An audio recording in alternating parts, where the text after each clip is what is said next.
मुख्यमंत्री पुष्कर सिंह धामी ने किया उत्तराखंड भवन का निरीक्षण। नई दिल्ली में निर्माणाधीन भवन का किया निरीक्षण। अधिकारियों को जल्द कार्य पूर्ण करने के दिए निर्देश।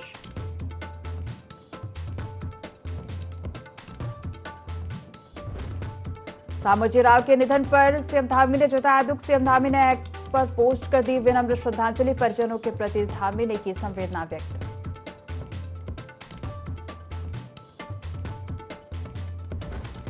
तो प्रदेश में आने वाले कुछ दिनों तक मौसम सामान्य रहने के आसार। सामान्य से ऊपर रहेगा तापमान। हीट वेव से लोगों को सतर्क रहने की हिदायत।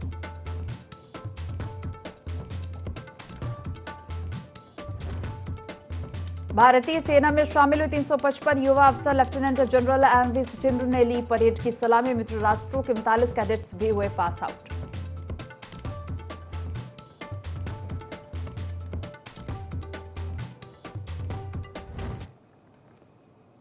देवभूमि लाइव देख रहे हैं आप और मैं हूं आपके साथ दिव्या। बुलेटिन की शुरुआत करेंगे खबरों के साथ। दिल्ली में मुख्यमंत्री पुष्कर सिंह धामी ने उत्तराखंड निवास में निर्माणाधीन भवन का निरीक्षण किया और इस दौरान उन्होंने कहा कि यहां पर पुराना उत्तराखंड निवास हुआ करता था, उस जगह पर यह नया निवास बनकर तैयार हो रहा है। ये लगभग तैयार हो गया है। इसमें लगभग 50 रूम है। जुलाई महीने में इसका लोकार्पण होगा।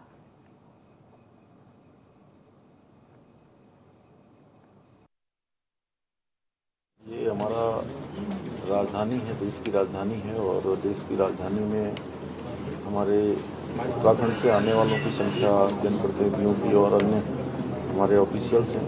लगातार यहाँ कामकाज होता है, लगातार आना पड़ता है।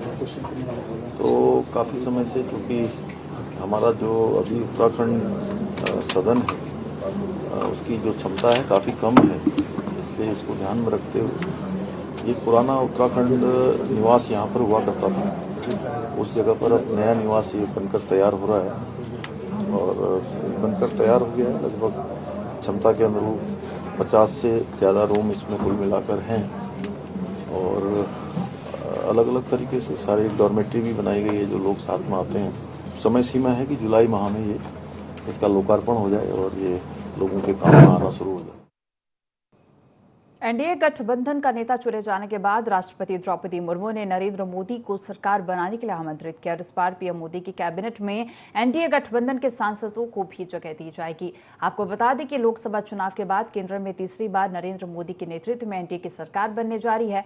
राष्ट्रपति द्रौपदी मुर्मू 9 जून को राष्ट्रपति भवन में प्रधानमंत्री नरेंद्र मोदी और केंद्रीय मंत्रिपरिषद के सदस्यों को पद और गोपनीयता की शपथ दिलाएंगी। पीएम मोदी लगातार तीसरे कार्यकाल के लिए ऐतिहासिक शपथ लेने वाले हैं, जिसमें उत्तराखंड भाजपा से भी 350 से ज्यादा वरिष्ठ पदाधिकारी, विधायक, सांसद शामिल होंगे।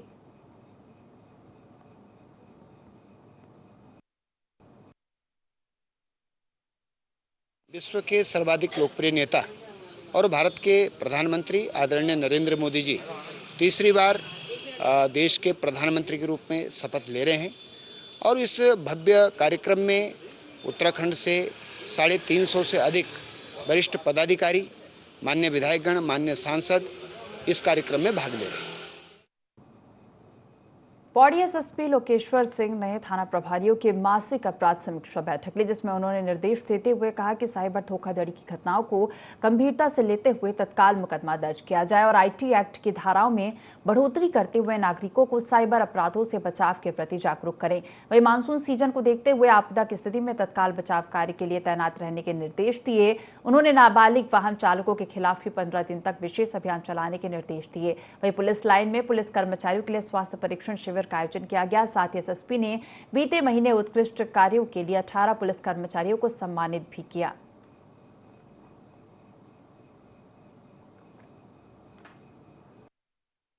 पौड़ी की सभी कर्मचारियों और अधिकारियों के साथ पुलिस लाइन में मासिक अपराध गोष्ठी की गई है, जिसमें जो भी हमारे पेंडिंग इन्वेस्टिगेशंस हैं, जो हमारे केसेस वर्कआउट नहीं हुए हैं, उन पे डिस्कशन किया गया है और किन केसेस में हमें अरेस्टिंग करनी है और साथ ही साथ प्रोसिक्यूशन के साथ जो हमारा जुडिशरी में केसेस पेंडिंग है उनको डिस्कस किया गया है और आगे कैसे केसेस को डिस्पोजल किया जाए और आगामी महीनों में हमारे पास क्या लॉ एंड ऑर्डर इश्यूज़ हैं उन पे सब पे डिस्कशन किया गया। खबर रुड़की से है, जहां नवविवाहिता के साथ मारपीट और प्रताड़ना का मामला सामने आया है। 1.5 साल पहले मुस्लिम रीति रिवाज से दोनों युवक युवती की शादी हुई थी। लड़की के पिता ने बताया कि शादी का खर्च लगभग 2 करोड़ रुपए है, जिसके बावजूद शादी के बाद बेटी को उसका पति और ससुराल वाले लगातार परेशान कर रहे हैं। साथ ही पीड़िता ने बताया कि उसके पति का किसी लड़की के साथ प्रेम प्रसंग चल रहा है, जिसके चलते मेरे और मेरी बच्ची के साथ मारपीट की जाती है। लड़की ने पुलिस को शिकायत पत्र दिया है। वहीं पुलिस ने कहा कि आरोपियों के खिलाफ जांच कर कार्रवाई की जाएगी।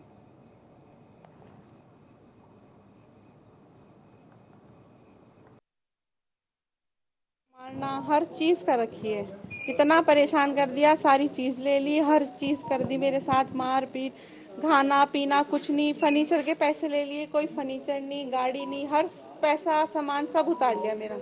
ये मेरी सास को है परेशानी शुरू से, वो मुझे शुरू से पसंद नहीं करती थी, वो चाहती थी रिश्ता कहीं और करवाना, और ये मेरे ससुर ने करवाई है यहाँ पे, ताकि अच्छा ये मेरे घर में आए, मेरा घर सुधर जाए, ये इस वजह से हुई है।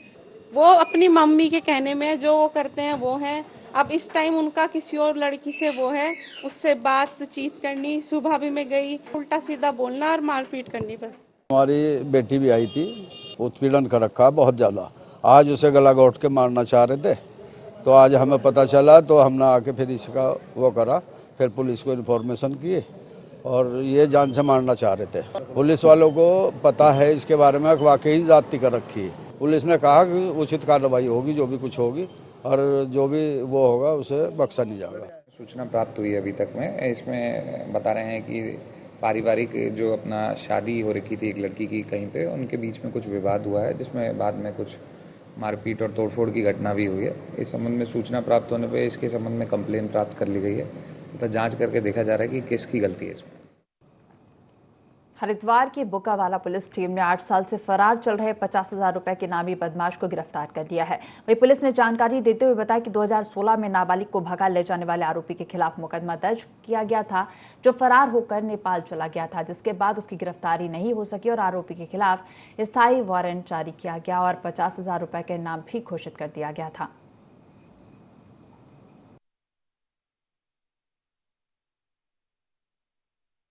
हमारी टीम लगातार हम लोग इस पर रिव्यू भी कर रहे थे और इसकी लगातार हम लोग लोकेशन और इसका जो इसके वेयरअबाउट्स हैं उसका हम लोग काम कर रहे थे।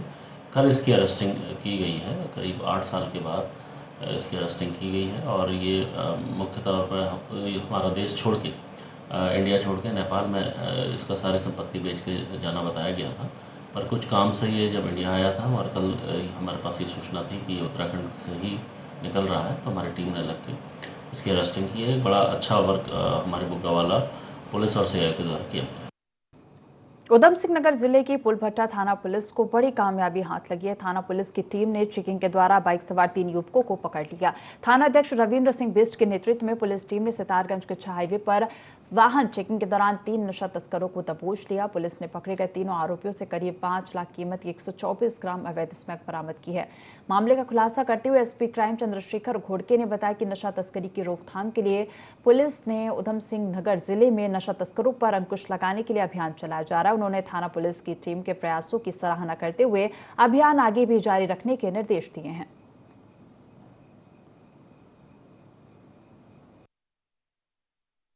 मुख्यमंत्री महोदय का जो हमेशा एक लगातार निर्देश रहता है कि ड्रग्स फ्री नशा मुक्त उत्तराखंड बनाना है, और इसी क्रम में जनपद उधम सिंह नगर पुलिस जो है लगातार नशे के ऊपर कड़े प्रहार करती रहती है।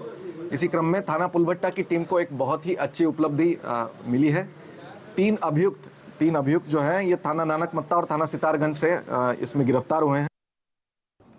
हरिद्वार में रेहड़ी पटरी के लघु व्यापारी शोषण और उत्पीड़न के खिलाफ अब मोर्चा खोलने जा रहे हैं। अलकनंदा घाट पर लघु व्यापारी एसोसिएशन के प्रांतीय अध्यक्ष संजय चोपड़ा की अगुवाई में लघु व्यापारियों ने भारी संख्या में पहुंचकर बैठक आयोजित की। बैठक में जिला प्रशासन ने अतिक्रमण के नाम पर व्यापारियों को हटाए जाने के विरोध में आगामी 11 जून को महापंचायत आयोजित करने का निर्णय लिया। संजय चोपड़ा ने बताया कि नगर निगम की लापरवाही के कारण व्यापारियों को उत्तराखंड नगरीय फेरी नीति नियमावली का संरक्षण नहीं मिल पा रहा है। उन्होंने कहा कि महापंचायत में आंदोलन की रणनीति तैयार की जाएगी और नगर निगम प्रशासन से टाउन वेंडिंग कमेटी की बैठक बुलाने की मांग की जाएगी।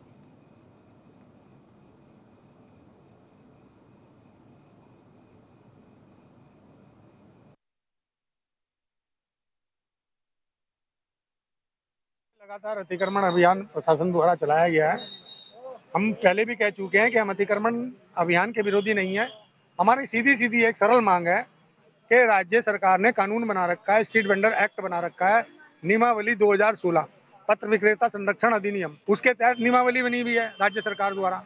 वो राज्य सरकार की नियमावली के तहत नगर निगम प्रशासन ने टाउन बेंडिंग कमेटी का गठन किया हुआ है। हमारी सीधी सीधी आपके माध्यम से मांग है कि टाउन बेंडिंग कमेटी की बैठक बुलाएं। और जो ये स्ट्रीट वेंडर को रौंदा जा रहा है, जो इसका उत्पीड़न किया जा रहा है, शोषण किया जा रहा है, बार बार इसको खदेड़ा जा रहा है। आज रोजगार करने के लिए भी रेहड़ी पटरी के स्ट्रीट वेंडर को युद्ध करना पड़ रहा है। तो मैं कहना चाहता हूँ इन तमाम रेहड़ी पटरी के जो स्ट्रीट वेंडर हैं, इनके शोषण पे जो आमद हो रखे हो आप लोग, इसे बंद करें कतई। लोकसभा चुनाव के नतीजे के बाद एनडीए सरकार के शपथ ग्रहण की कवायद तेज हो गई है। नरेंद्र मोदी तीसरी बार प्रधानमंत्री पद के रूप में 9 जून को शपथ ले रहे हैं। बात करें उत्तराखंड की, तो मोदी सरकार में उत्तराखंड से कौन मंत्री बनेगा, इसको लेकर अब प्रदेश में चर्चाएं तेज हो गई हैं। देखिए रिपोर्ट। लोकसभा चुनाव 2024 में उत्तराखंड के 5 लोकसभा सीट पर भाजपा ने जीत हासिल की है। 5 लोकसभा सीट के सभी नवनिर्वाचित सांसद अपने स्तर पर अच्छी पहुंच रखते हैं। गढ़वाल संसदीय सीट से नवनिर्वाचित सांसद अनिल बलूनी की मोदी मंत्रिमंडल में मंत्री बनने की प्रबल संभावनाएं जताई जा रही है। यदि अनिल बलूनी मंत्रिमंडल में जगह बना लेते हैं तो वे मोदी मंत्रिमंडल में गढ़वाल से पहले सांसद होंगे। आपको बता दें कि बलूनी भाजपा के राष्ट्रीय मीडिया प्रभारी हैं और 1 दशक से ज्यादा समय से वो पार्टी के राष्ट्रीय संगठन में अहम पदों पर रही हैं। इस वजह से वो प्रधानमंत्री नरेंद्र मोदी, केंद्रीय गृह मंत्री अमित शाह और भाजपा के राष्ट्रीय अध्यक्ष जेपी नड्डा के करीबियों में गिने जाते हैं। राज्यसभा सांसद के रूप में बलूनी उत्तराखंड को कई सौगातें दिला चुके हैं। वहीं अल्मोड़ा सीट से सांसद अजय टम्टा को 2016 में केंद्र में कपड़ा मंत्री बनाया गया था। उसके बाद 2019 में हरिद्वार लोकसभा सीट से पूर्व सांसद रमेश पोखरियाल निशंक को भी केंद्र में मंत्री बनाया गया था। इधर लोकसभा चुनाव में जीत हासिल करने वाले अजय भट्ट एक बार फिर मंत्री पद के प्रबल दावेदार माने जा रहे हैं, तो वहीं त्रिवेंद्र रावत भी मंत्री पद के प्रबल दावेदारों में शामिल है। बात करें नैनीताल लोकसभा सीट की, तो इस सीट से अजय भट्ट ने चुनाव में भी प्रचंड जीत दर्ज की है। दूसरी ओर हरिद्वार से नवनिर्वाचित सांसद त्रिवेंद्र रावत। खबरों में आगे बढ़ेंगे। उत्तराखंड के राजधानी देहरादून से करीब 140 किलोमीटर की दूरी पर स्थित तिब्बत से लगे जनपद उत्तरकाशी के पास कंडार देवता का नवनिर्मित मंदिर है और इस मंदिर तक 6 किलोमीटर दूर पैदल मार्ग से आना जाना पड़ता है। यह बहुत ही प्राचीन मंदिर है। माना जाता है कि जहां कंडार देवता के दर्शन करने से सभी मनोकामनाएं पूरी होती हैं। क्या मंदिर की विशेषता है, देखिए रिपोर्ट। स्थानीय निवासियों का कहना है कि करीब 16वीं शताब्दी में एक खंडार ब्राह्मण किसान को खेत में हल जोतते समय अष्टधातु से बनी एक प्रतिमा मिली थी। किसान ने इस प्रतिमा को राज्य की संपत्ति मानकर तत्कालीन टिहरी नरेश सुदर्शन शाह को सौंप दी। नरेश ने इस प्रतिमा को अपने देवस्थान में रखा और अन्य मूर्तियों के नीचे स्थान दिया। सुबह जब राजा पूजा करने पहुंचे तो उन्होंने इस प्रतिमा को अन्य मूर्तियों के सबसे ऊपर पाया। फिर उसे स्वप्न में देवता ने चेतावनी के स्वरूप कहा, जहां से मैं आया हूं वहीं मुझे पहुंचा दिया जाए।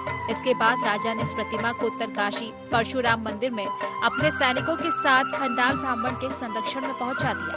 तत्कालीन बुजुर्गों ने प्रतिमा की विलक्षणता और इसके दिव्य प्रभाव को समझते हुए इसे नगर से दूर वरुणावत पर्वत पर स्थापित करने का सुझाव दिया। वरुणावत पर्वत पर कंडार खोला में विमलेश्वर मंदिर परिसर में कंडार देवता अपने भव्य स्वरूप में विमलेश्वर महादेव के संग विराजमान हुए। स्थानीय निवासियों का कहना है कि कंडार देवता सभी मन्नतें पूरी करते हैं। किसी भी तरह की बाधा होने पर कंडार देवता ही उस बाधा से मुक्ति दिलाते हैं, जहां केवल कंडार देवता का ही आदेश सर्वमान्य होता है। यह मंदिर श्रद्धा और आस्था का केंद्र ही नहीं बल्कि ऐसा न्यायालय भी है जहां कंडार देवता न्यायाधीश बनकर वकीलों की बहस नहीं सुनते, बल्कि कंडार देवता स्वयं ही फैसला कर लोगों को न्याय दिलाते हैं। कंडार देवता संग्राली, पाटा, गंगोरी सहित आसपास के 6 गांव के रक्षक देव के रूप में पूजे जाते हैं। स्थानीय निवासियों में शिव का स्वरूप माने जाने वाले कंडार देवता के प्रति इतनी अधिक श्रद्धा है कि पंडितों द्वारा जन्म कुंडली मिलान करने और विवाह के लिए मना किए जाने पर विवाह देवता की आज्ञा पर ही तय किए जाते हैं। गांव में बीमार होने पर पीड़ित को देवता के पास लाया जाता है। सिर दर्द, बुखार, दांत दर्द आदि समस्याएं ऐसे गायब हो जाती है जैसे पहले कभी थी ही नहीं। हर कार्य में जो है हम लोग उनके अनुसार से चलते हैं। जैसा चूड़ातम हुआ, शादी हुआ, जो भी कार्यक्रम चलता हमारा वो भगवान कंडार देवता द्वारा है हमारे उनके अनुसार से हमारे पूजन करता है। उनका जो प्राकट्य हुआ है वो किसी राजा के शासन में किसान के द्वारा प्राकट्य, उनका हल के द्वारा जो प्राकट्य हुआ।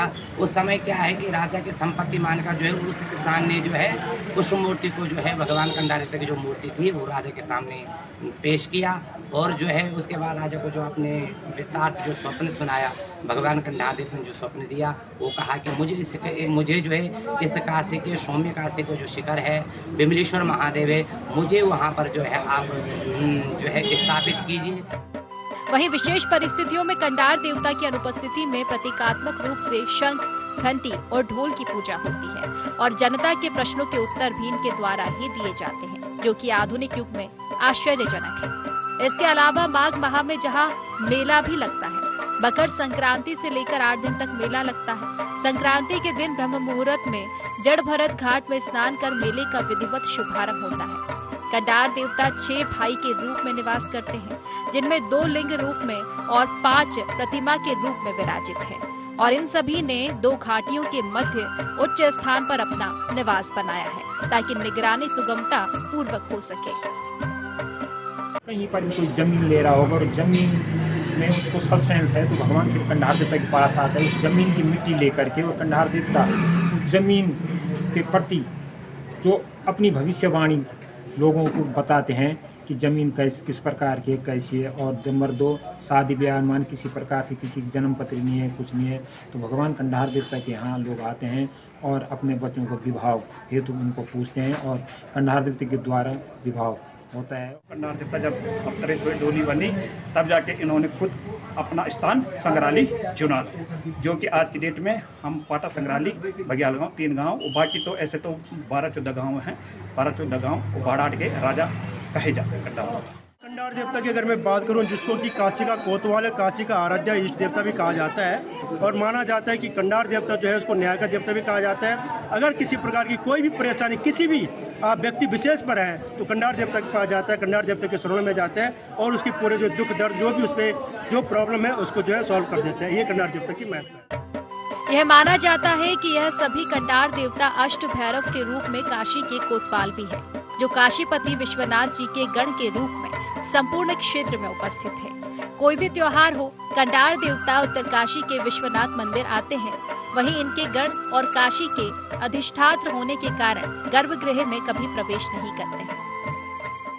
जनपद उत्तरकाशी, और आज मैं बात कर रहा हूँ भगवान कंडार देवता की। कंडार देवता के बारे में यहाँ पे जो है कहा जाता है कि जो कंडार देवता है वहाँ के जो है आराध्य देव है, और ये जो यहाँ पे जो भी कार्य होते हैं सब कंडार देवता के आशीर्वाद से ही पूरे होते हैं। माना किसी की अगर शादी नहीं हो रही तो भगवान कंडार देवता के मंदिर में जो है जाते हैं और वहाँ पे जो है जन्म पत्री जो है भगवान कंडार देवता दोनों के मिलवाते हैं और उसके बाद जो है शादी हो जाती है। साथ ही साथ में भगवान कंडार देवता को न्याय का देवता भी कहा जाता है, और अगर किसी को जो है कोर्ट से न्याय नहीं मिलता तो वो भगवान कंडार देवता के मंदिर में जाकर जो वहाँ पे जो है न्याय की गुहार लगाता है और जरूर ले सकते कि जीत होती है। दीपक नोटल, ND24। चंपावत जिले में जंगलों में आग लगने का सिलसिला फिर शुरू हो गया है। लोहाघाट देवी धूरा सड़क में पार्टी के फटक शिला मंदिर से लगभग 1 किलोमीटर आगे जंगल में भीषण आग लगी। देखते देखते जंगल धू धू कर जलने लगा। आग से जंगल के काफी बड़े हिस्से को नुकसान पहुंचा है। सड़क से गुजर रहे राहगीरों ने बताया कि आग से जंगल को काफी नुकसान हुआ है। साथ ही उन्होंने बताया कि जंगल को काफी ज्यादा नुकसान पहुंचा है।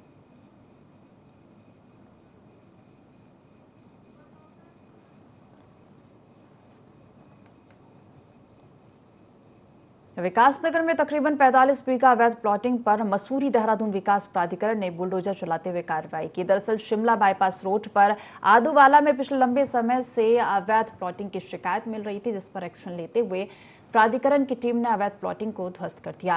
वहीं दूसरी ओर आसन पुल के पास मुख्य मार्ग से लगती हुई तकरीबन 400 बीघा अवैध प्लॉटिंग पर ध्वस्तीकरण की कार्रवाई न हो पाना प्राधिकरण को सवालों के घेरे में डालता है। इस अवैध प्लॉटिंग को भूमाफिया लंबे समय से डेवलप करने में जुटे हुए हैं, लेकिन मसूरी देहरादून विकास प्राधिकरण का बुलडोजर इस अवैध प्लॉटिंग की सड़कों को उखाड़ने में नाकाम साबित हो रहा है। और ऐसे में बड़े मामलों में केवल नोटिस की खानापूर्ति कर पल्ला झाड़ने वाले प्राधिकरण की दोहरी कार्यशैली पर सवाल उठा रहे हैं।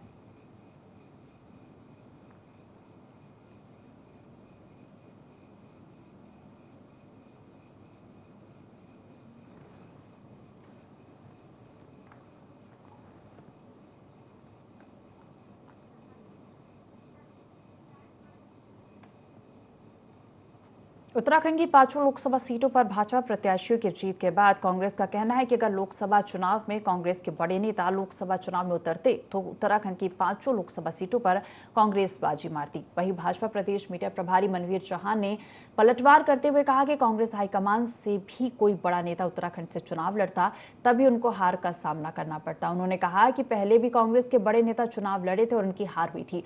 प्रदेश की जनता उत्तराखंड के विकास को देखते हुए भाजपा के साथ खड़ी है।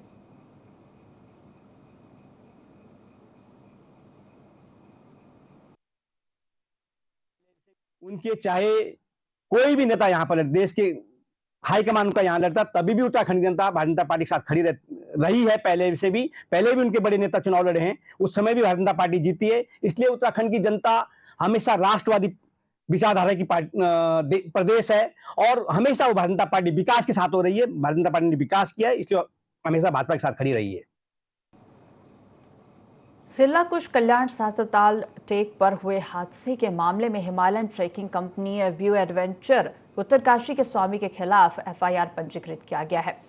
वरिष्ठ उप निरीक्षक मनेरी ने अवगत कराया कि कुश कल्याण ट्रेक में हुई दुर्घटना के संबंध में प्रथम दृष्टया Himalayan company blue adventure Uttarkashi ने ट्रैकिंग संबंधी शर्तों को पूरा किए बिना अनुमति दी गई और ट्रैकिंग यूनिट और ट्रैक रूट से संबंध में पुलिस प्रशासन को सूचना उपलब्ध नहीं कराई गई थी। वहीं ट्रैकिंग दल में 70 साल से अधिक उम्र के ट्रैकर्स भी शामिल थे।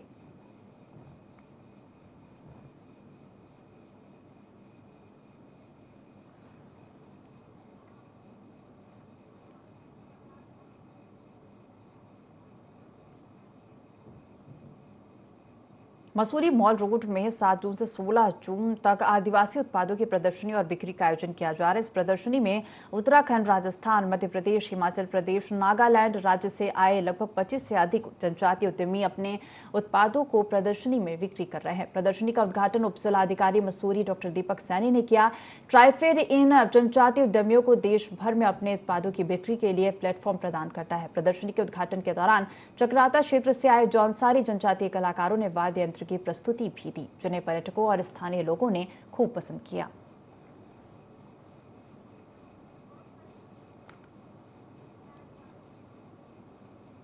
इस बुलेटिन में फिलहाल इतना ही। आप देखते रहिए IND24। नमस्कार।